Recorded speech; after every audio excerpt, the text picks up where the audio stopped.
Hello, on se retrouve pour le bilan de juin aujourd'hui.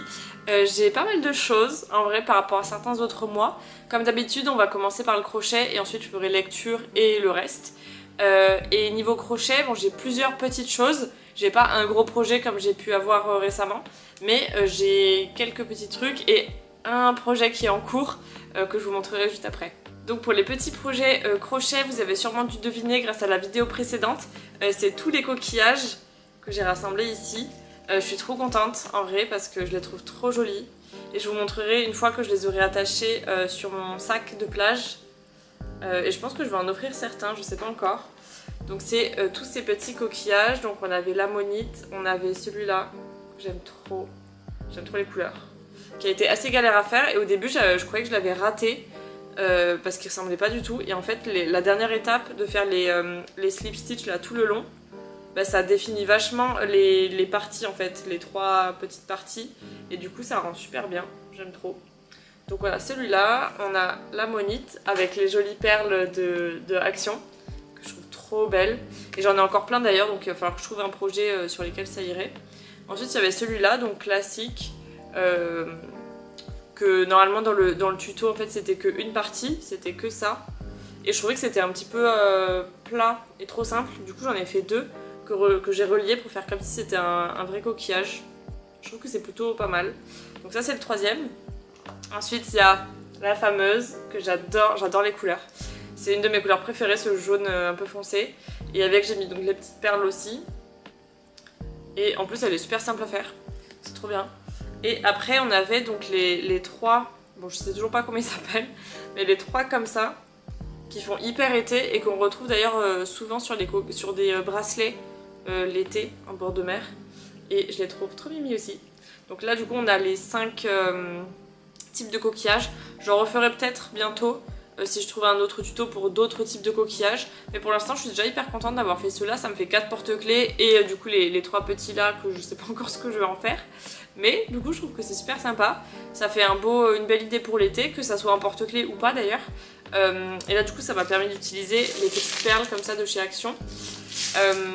Et du coup en porte-clés, je sais pas si pour ceux qui me suivent sur TikTok, j'avais fait des vidéos sur le sac de plage que j'ai fait avec les grosses pelotes. Je vous montrerai le sac.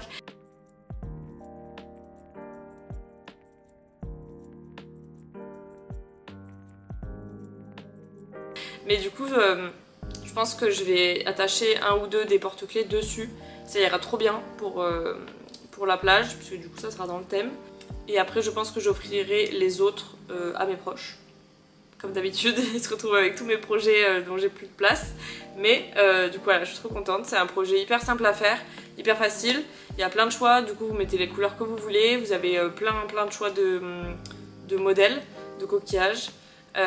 Et en porte-clés je trouve que c'est assez sympa et c'est un truc assez simple pour offrir par exemple ou pour décorer un cadeau ou quoi que ce soit. Je trouve ça trop mimi, je suis trop contente d'avoir fait ça. Et du coup le deuxième projet crochet de ce mois de juin, c'est un tout début d'un projet. En fait on m'a demandé de faire une décoration pour stéthoscope, c'est assez précis, et de faire une girafe, donc avec la tête au milieu du croisillon du stéthoscope et ensuite tout le reste jusqu'en bas c'est le cou en fait. Et du coup j'en suis à la tête que je trouve quand même assez grosse, donc je vais voir si je vais pas la refaire mais en plus petit, en divisant par deux donc tous les nombres de mailles, parce que là du coup c'était du fil quand même, enfin c'était du 3 je dirais, et j'ai fait en 2 mm avec un crochet 2 mm pour essayer de réduire déjà un petit peu, et là je le trouve quand même assez gros parce qu'il faudra se dire que ça va pendre sur un stéthoscope, donc je trouve que c'est assez gros. Donc je pense que je vais le refaire. Là il fallait je crois 6 mailles serrées pour commencer, je pense que je vais diviser par deux toutes les étapes pour avoir quelque chose de plus petit. Parce que là je pense que ça sera pas possible en fait de le mettre sur le stéthoscope, ça va être trop gros je pense. Mais voilà, du coup ça m'a pris quand même un certain temps parce que j'étais assez concentrée dessus le soir pour pas louper les mailles ou déranger. Mais en plus je trouve que c'est assez clean genre. Ça fait des toutes petites mailles serrées, il n'y a pas d'espace ni rien. Mais du coup je pense que je vais le refaire. Donc j'ai fait ça pour rien, mais c'est pas grave, ça fait toujours de l'exercice. Et puis ça m'entraîne. Mais voilà, du coup les projets crochets de ce mois-ci, on a donc les 5 coquillages. donc je suis trop fière. Et pour l'instant cette date là qui est un petit peu ratée, mais ça fait partie du truc, il y a toujours des projets qui sont un peu ratés ou qu'on aime moins que les autres, mais c'est pas grave, c'est comme ça. Côté lecture, vous allez être choqués parce que d'habitude j'ai toujours un livre, toujours un des Anti-Dimity, et là j'ai pas un livre, j'ai pas 2 livres, j'ai 3 livres que j'ai lus ce mois-ci, donc je suis hyper fière de ça. C'est pour ça aussi que j'ai fait que des petits projets crochet, mais que j'ai pas des grandes choses qui m'ont pris du temps parce que j'ai pris beaucoup de temps pour lire pour le coup. Et donc j'ai commencé avec le tome 8 forcément des Anti-Dimity. Celui-ci je l'ai particulièrement aimé parce qu'il change un petit peu des autres. Celui-ci c'est un peu les 4 personnages principaux qu'on connaît dans les autres qui se rejoignent dans un château avec d'autres gens. Et donc il y en a un de ces personnages qui reçoit des menaces avec des lettres anonymes. Et du coup on va devoir trouver qui c'est, qu'est-ce qu'on lui veut. On va essayer d'éviter que ça se reproduise et qu'on arrive à lui faire du mal. Et je trouve que c'était vachement plus dans le côté mystère et enquête que les autres. Et du coup j'ai trouvé ça trop sympa. Parce que pour une fois c'était pas dans le village, c'était vraiment que dans un château. Avec plein d'autres personnages, des employés, il y a plein de personnes. Et du coup j'ai trouvé super sympa à lire. Et franchement il s'est lu plus facilement que les autres je trouve, parce que du coup on a toujours envie de savoir un petit peu plus sur l'histoire et essayer de trouver le suspect, mais du coup c'était hyper sympa. Celui-ci donc c'était le 8ème, je crois qu'il y en a 25 il me semble en tout, mais là du coup j'ai commandé les 3 prochains pour avoir le temps de les recevoir avant de les lire, donc là je crois que j'ai le 9, 10, 11 chez moi. Et du coup là je viens de finir le 8 et les 2 autres bouquins ne sont même pas de cette collection là. Vous en revenez pas, je le sais, moi non plus, mais j'ai repris donc la lecture d'autres livres que ceux-là parce que j'avais envie d'alterner un petit peu et de pas avoir que les mêmes personnages et les mêmes histoires chaque mois. Donc j'ai 2 autres livres à vous présenter. Le deuxième c'est Circé, il est trop beau, j'adore la couverture. En plus je l'ai lu avec ce marque-page là que j'aime trop, que j'avais acheté à Vienne. C'est The Kiss, je sais pas si on voit, de Gustav Klimt, trop joli. J'aime trop. Bref, c'est pas du tout un livre, mais regardez cette couverture là, elle est trop belle, j'aime trop. Et en fait j'avais lu, je sais pas comment il s'appelle en français, The Song of Achilles, le chant d'Achille peut-être, j'imagine, que j'avais lu il y a quelques années, et du coup on m'avait offert celui-ci en se disant que comme j'avais aimé le premier, celui-ci c'est de la même autrice. Et en fait je sais pas pourquoi, j'avais lu 2-3 chapitres quand je l'ai eu. Et après je l'avais laissé complètement tomber pendant des années, parce que ça doit faire bien 4 ans au moins que je l'ai reçu. Et j'ai trouvé en fait l'écriture un petit peu compliquée à lire, même si je lis très bien l'anglais, mais le vocabulaire des fois était un peu compliqué, où il y avait des descriptions super longues et tout, et du coup j'arrivais pas à rentrer dans le bouquin, j'arrivais pas à comprendre et tout. Et là je sais pas pourquoi je m'y suis remise, et du coup je devais avoir avancé peut-être de ça depuis le début, et là j'ai lu à fond, mais vraiment toutes mes pauses, matin, midi, soir, après manger et tout, dès que je pouvais, j'étais à fond dedans, et je l'ai trop aimé. J'ai pas autant que The Song of Achilles, mais vraiment j'ai trop attaché au personnage, trop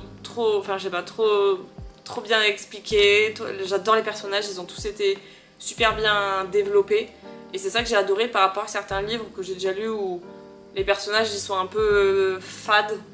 Là tous les personnages je trouve sont hyper bien développés, on a de l'empathie pour tous, même ceux qui sont pas des très bonnes personnes, mais je sais pas, tout est super bien expliqué, hyper bien détaillé. Et pour tous ceux qui adorent la mythologie grecque, celui-ci est pour vous. Et du coup comme j'avais aimé les 2 livres de cette autrice, je cherchais du coup sur Goodreads d'autres livres un petit peu similaires de la mythologie. Du coup j'en ai mis plein dans ma pile à lire qui m'intéressent, donc je pense que quand j'aurai un petit peu marre des Anti-Dimity et tout ça, je pense que je m'achèterai certains des livres de ce genre. J'ai déjà commandé quelques autres livres qui n'ont rien à voir mais que j'aimerais lire aussi, donc je pense que dans les prochains bilans vous verrez d'autres livres que les Anti-Dimity pour une fois, et je pense que je vais un petit peu découvrir d'autres genres, donc ça va être stylé. Et enfin le 3e livre de ce mois-ci, c'est celui-là que j'ai trouvé à Noz. Du coup c'était pas du tout prévu, il m'a coûté 4,50 €, donc je me suis dit que j'allais tenter. Et pour une fois du coup c'est un livre en français, donc je me suis dit que j'allais tenter l'expérience. On va peut-être comparer par rapport à Circé ou à Anti-Dimity le nombre de phrases et de mots par page, mais celui-ci c'est lu super rapidement parce que bah déjà le français est un petit peu plus rapide à lire je trouve pour moi, mais il y a vraiment pas grand chose par page je trouve, les marges sont hyper grandes partout et c'est écrit assez gros. Je vais vous comparer par rapport à Anti-Dimity, vous allez voir. Je vous mets une page de chaque, regardez déjà la différence de marge entre les deux. Bon, les Anti-Dimity c'est vraiment abusé parce qu'il faut vraiment lire à l'intérieur du bouquin, mais la différence est quand même folle, je trouve qu'il y a beaucoup plus d'écriture de ce côté-là. Du haut en bas de la page, même sur les côtés et tout, il y en a vachement plus, et c'est écrit beaucoup plus petit. Et du coup, ça m'a un peu perturbée au début de celui-ci, parce que j'ai l'impression que je passais mon temps à tourner les pages en fait, parce que ça allait trop vite. Mais du coup, il s'est lu super facilement. C'est assez sympa, c'est un peu le même genre que Anti-Dimity pour le coup. C'est hyper similaire parce que c'est pareil, il y a un personnage féminin principal qui va habiter dans les Cotswolds, donc la même région d'Angleterre que Anti-Dimity. Dans une vieille maison et tout, toute seule. Sauf que là, c'est en fait une femme qui est très citadine, qui adore la ville, qui a toujours habité à Londres et qui adore l'effervescence de Londres et qui se retrouve donc à prendre sa retraite et à aller s'installer dans les Cotswolds. Donc vraiment petit village typique, c'est très villageois, tout le monde se connaît, il n'y a que quelques petits magasins, genre l'épicerie, le boucher et tout dans le village, mais c'est tout, vraiment pas grand chose. Et elle commence à s'ennuyer un peu et elle se retrouve mêlée à une histoire de meurtre. Et du coup elle va devoir mener l'enquête, sans que personne lui demande rien, mais elle va devoir mener l'enquête pour trouver qui est le suspect, parce que c'était elle la suspect principale. Et donc pour essayer de se sortir de cette affaire-là, elle va essayer de résoudre l'affaire. C'était assez sympa à lire, un petit peu drôle, mais je préfère quand même le personnage de Dimity, enfin dans Anti-Dimity, parce que je l'ai trouvé un petit peu vulgaire, la personnage principale. Elle a je crois la cinquantaine, mais je trouve que des fois, alors je sais pas si c'est la traduction en français, mais je trouve que des fois elle se permet de dire des trucs, je trouve un peu vulgaires quand même, pour le genre de bouquin que c'est. Mais après j'aimais bien les personnages, je trouve qu'ils sont quand même moins développés que dans Dimity. Mais peut-être que c'est parce que c'est juste le tome 1 et qu'après dans les autres, parce que j'ai vu qu'il y avait énormément de tomes aussi, plus que dans les Anti-Dimity d'ailleurs, il y en a une trentaine il me semble, et peut-être que j'imagine que les personnages sont un peu plus développés au fur et à mesure, mais dans celui-ci en fait on se perd un petit peu parce qu'on nous parle de beaucoup de villageois qui ont tous des noms différents évidemment, mais on n'arrive pas trop à se souvenir de qui est qui, on n'arrive pas trop à visualiser et tout. Mais je pense que ça s'améliore avec le temps et avec les autres livres. On doit, je pense, voir les personnages plus en détail dans chacun des autres livres. C'était assez drôle, c'était assez sympa. L'histoire est, voilà, est simple, mais c'est efficace. C'est un petit peu drôle parce que bon, c'est une affaire un petit peu sordide, quoi, parce que le titre c'est La quiche fatale. Mais c'était assez sympa. En vrai, je pense pas que je lirai les autres tomes, parce que j'ai déjà les Anti-Dimity à finir. Mais bon, c'était une lecture assez facile, assez simple, qu'on pourrait prendre à la plage. Voilà, une petite lecture d'été, pas trop compliquée. Donc de mes 3 livres de ce mois-ci, mon préféré ça a été clairement Circé. Vraiment l'écriture elle est exceptionnelle par rapport à ceux-là où c'est un petit peu plus simple. Mais celle-ci, franchement, j'ai adoré, j'étais à fond dedans, j'avais l'impression de voir les images carrément de ce que je lisais. Les personnages ils sont vraiment attachants mais de dingue. La description même de la nature et tout, enfin tout était fou.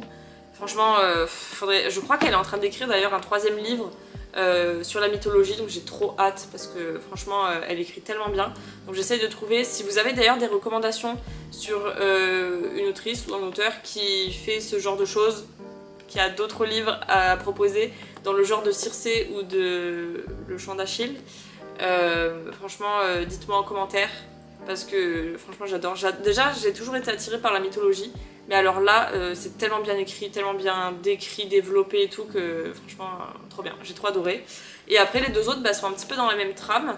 J'ai bien aimé celui-ci, le Anti-Dimity, par rapport aux autres tomes. Celui-là il sort vraiment du lot je trouve. Et celui-là on va dire que c'était un petit peu ma lecture d'été pour changer et pour pas reprendre tout de suite un Anti-Dimity à la suite de Circé. Mais là je pense que le prochain ça va être donc le tome 9 de Anti-Dimity. Et après j'ai 2-3 autres livres qui sont en attente, qui devraient être pas trop mal aussi, donc j'ai trop hâte. Mais du coup je suis assez contente parce que ce mois-ci j'ai vraiment beaucoup lu, pas beaucoup le soir, mais vraiment genre le midi sur ma pause pendant 1 heure, je l'ai dévoré, le matin avant de commencer à fond pendant 2 heures, toutes mes pauses, dès que je pouvais, dès que j'avais 5 minutes, je me jetais dans les bouquins et franchement ça m'a fait trop du bien, que ça soit en anglais et en français. Et j'ai trop aimé, mais du coup c'est vrai que j'ai eu un petit peu moins de temps pour me pencher sur le crochet. Une fois que j'ai fait donc les coquillages, ça devait être jusqu'à la mi-juin. Après j'ai un petit peu laissé tomber, j'ai commencé du coup le visage, la tête de la girafe. Mais j'ai vu que c'était un petit peu redondant et tout, parce que c'est pas comme des coquillages où vraiment en même pas 1 heure c'est terminé et on a un produit fini. Que là vraiment j'y ai passé presque 2 heures et ça me plaît pas. Donc c'était un petit peu moins sympa à faire. Mais là il va falloir que vraiment je me replonge dans le crochet parce que ça fait un petit moment. Je vais essayer de continuer la lecture aussi le soir.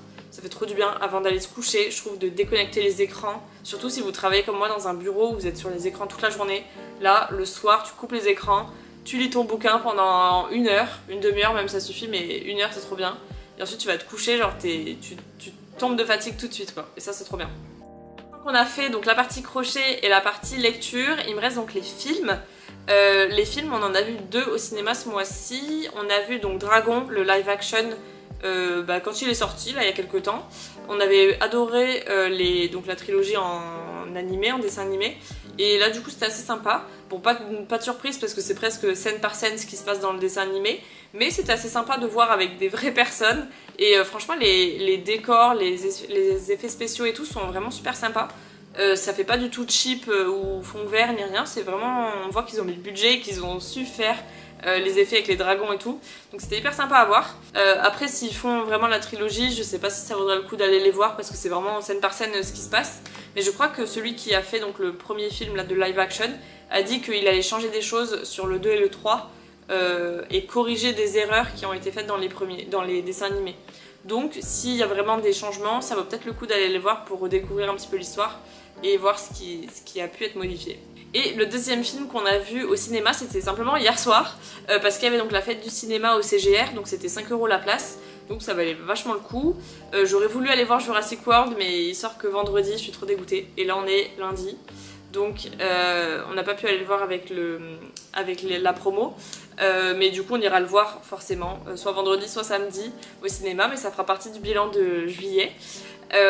Mais du coup on est allé voir Megan 2, on avait aimé le 1 qu'on avait vu simplement à la télé, qui était un peu plus tiré horreur et suspense, que là c'était un peu plus suspense mais pas horreur, c'était pas trash, enfin pas tant que ça, et on a quand même pas mal rigolé aussi.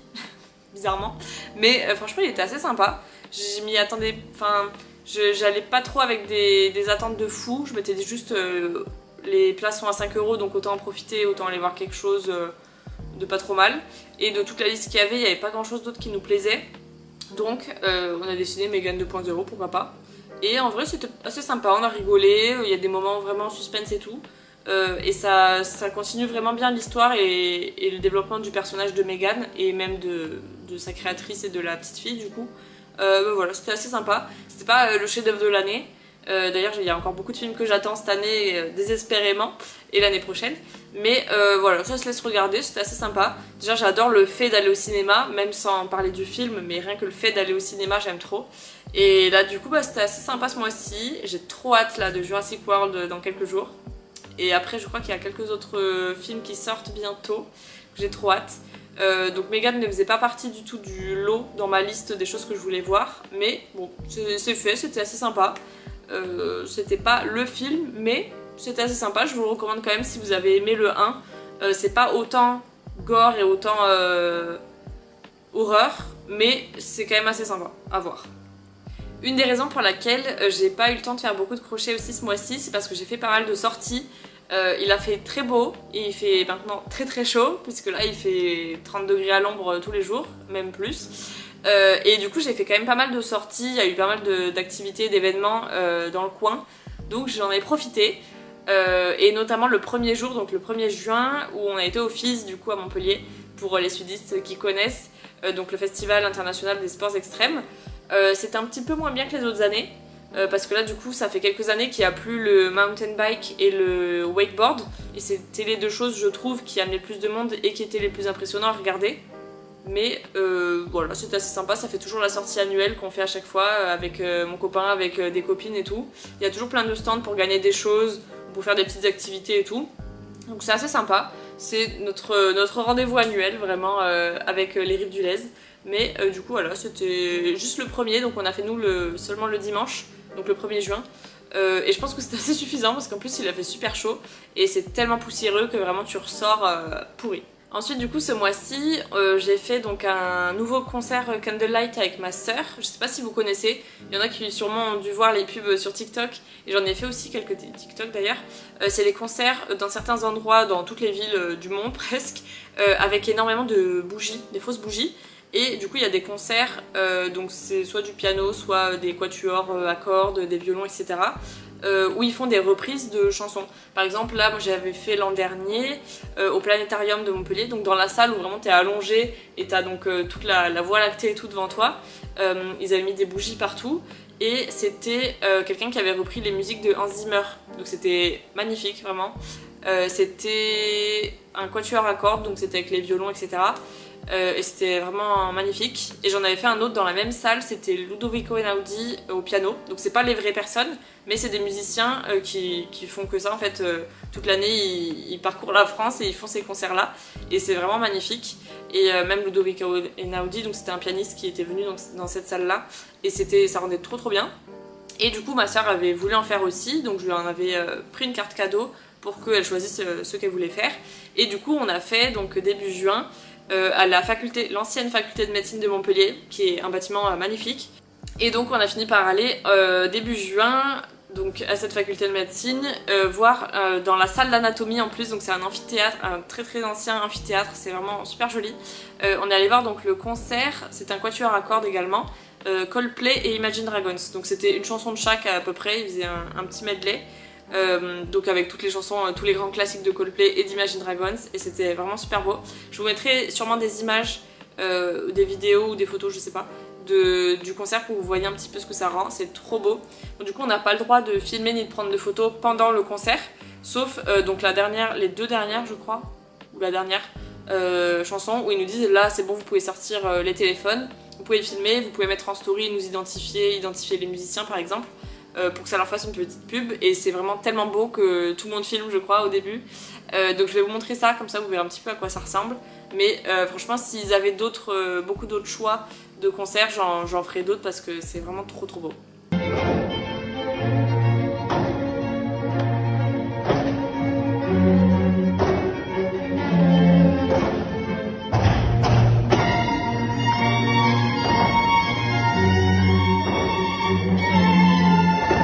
Et du coup donc on a fait ce concert là le samedi soir et on a tellement aimé le bâtiment avec ma soeur qu'on a décidé dans la foulée, dans la queue pour faire le concert, de réserver donc la visite guidée de ce bâtiment là, de l'ancienne faculté de médecine de Montpellier. Et c'était trop intéressant. On l'a fait du coup le lundi qui était férié là, le premier lundi férié en juin. Et c'était trop beau, on a vu plein de choses. On aurait aimé voir un petit peu plus le cabinet de curiosité, un petit peu avec les bocaux de formol et tout. Mais évidemment on n'a pas eu de chance, donc on est tombé sur l'année où ils sont en rénovation. Donc ils ont déplacé certaines pièces, les choses en cire, les ossements et tout, dans une autre pièce pour qu'on a pu les voir, mais pas les bocaux dans le formol. Mais c'était quand même super intéressant, on a vu plein de pièces, on a vu le serment d'Hippocrate, la pièce où ils font leur serment d'Hippocrate et tout, c'était trop intéressant. Donc voilà, on était assez contents d'avoir fait ça. Déjà j'aime trop tout ce qui est musée, visite guidée et tout, donc là c'était trop intéressant.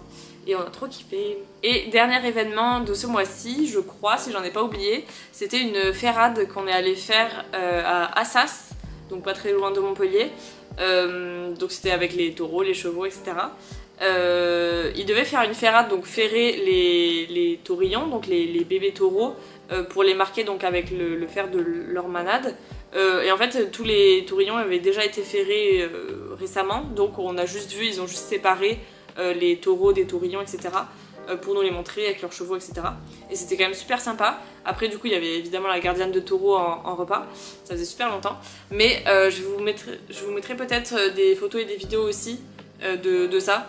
J'aime trop voir les taureaux, je trouve ça tellement impressionnant. Pour ça c'était pas des gros taureaux, c'est pas du tout corrida et tout, hein, c'est juste des taureaux et des vachettes qui font les anti-héros, les choses comme ça, les abrivado l'été. Et là c'était vraiment, j'adore les voir de si près et tout, c'était vraiment, j'ai trop kiffé. Il a fait super chaud comme d'habitude, mais bon c'est la saison, ça commence. Là c'est de pire en pire, j'espère que ça va baisser parce que là il fait genre 38 tous les jours, c'est une horreur. Mais voilà, pour revenir à la Ferrade, c'était hyper sympa. Ça faisait des années que j'en avais pas vu, donc c'était vraiment chouette.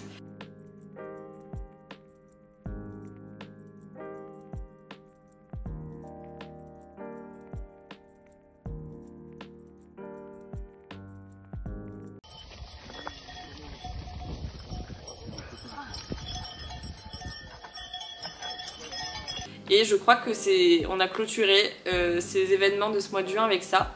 On a le Fizz, on a le concert Candlelight, la visite guidée et la Ferrade. Et je crois que c'est tout.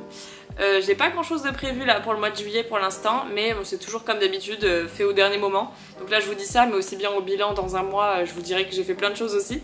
Mais voilà, du coup c'est tout pour ces événements. C'est déjà pas mal je pense. Et j'avais rien d'autre je crois ce mois-ci. La lecture, le crochet, les films, les événements. N'hésitez pas vous à me dire en commentaire ce que vous avez fait ce mois-ci, que ce soit voilà, crochet, tricot, lecture, ce que vous avez vu comme film, ce que vous avez fait comme sortie, quoi que ce soit. N'hésitez pas à me le dire en commentaire, j'aime trop qu'on partage un petit peu ce qu'on fait. Et ça peut donner des idées à tout le monde d'ailleurs. Voilà, n'hésitez pas à mettre un petit like, à vous abonner si ce n'est pas encore fait. Et on se retrouve bientôt pour une prochaine vidéo. Bye bye!